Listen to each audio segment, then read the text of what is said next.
Lamont Butler wearing a big shoulder brace, but able to go for Kentucky as they welcome top-ranked Auburn to Rupp. The bad news was that Jackson Robinson would not play today or for the rest of the season. He will have surgery on his injured wrist. Mari Williams, nifty feed to Otega Owe, but just the second time this season. Owe failed to reach double figures, had just 4 coming off the 28 he scored at Oklahoma Wednesday. Got in foul trouble. That one on Chad Baker-Mazara, 2+1. He had 22. Miles Kelly, the transfer from Ja Tech, terrific from deep. Made 9 of 14 threes, scored 30. Kobe Brea trying to keep Kentucky in it. UK was down 15 at halftime, wasn't getting better in the second half. Points off turnovers 21-9 in Auburn's favor. Todd Pettiford had 21 off the bench. Brea made 7 of 3 from the field to lead the Cats with 21. Didn't get near enough help. Auburn always in control.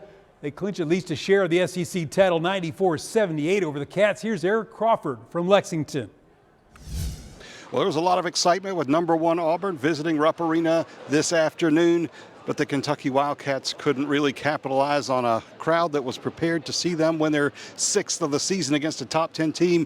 Instead, Auburn got a 3-pointer from Miles Kelly just seconds into the game, and he didn't stop. He had 4 threes in the first 4.5 minutes, 9 for the game.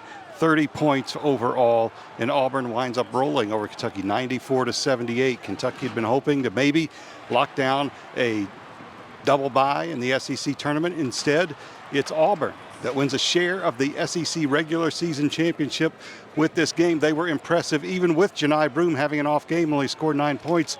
Amari Williams did a fantastic job against him, but Kentucky could not get him enough help. In the end, a disappointing afternoon for the Wildcats. You know, they're a good team, and they made really hard shots tonight, and their switching was a de-energizer for us. We didn't respond to it well at all. It's not a lack of desire. It was a whole cocktail of some energy miscues, some being sped up miscues, some terrific shot making from Auburn. And it all put together resulted in a really terrible day for us. It's what we do it for, to make history. This is our 5th team in the last 8 years that has won either regular season or tournament championship. So I'm just super proud and super happy about that. A tough afternoon becomes even tougher for Kentucky when Mark Pope tells reporters and fans after the game that Jackson Robinson will miss the rest of the season. Will go have wrist surgery on Wednesday, and a depleted Kentucky team is even more depleted as they head down the stretch. They have LSU here at home on Tuesday night, then they go to Missouri to finish the regular season. Good news for Kentucky, Lamont Butler in his 2nd game back from a shoulder injury, completed the game, showed no ill effects, so that's at least one thing in the Wildcats' favor as they look to put a good finish on this season. 1 more at home, 1 more on the road, then the SEC tournament. From Rupp Arena, I'm Eric Crawford for WDRB Sports.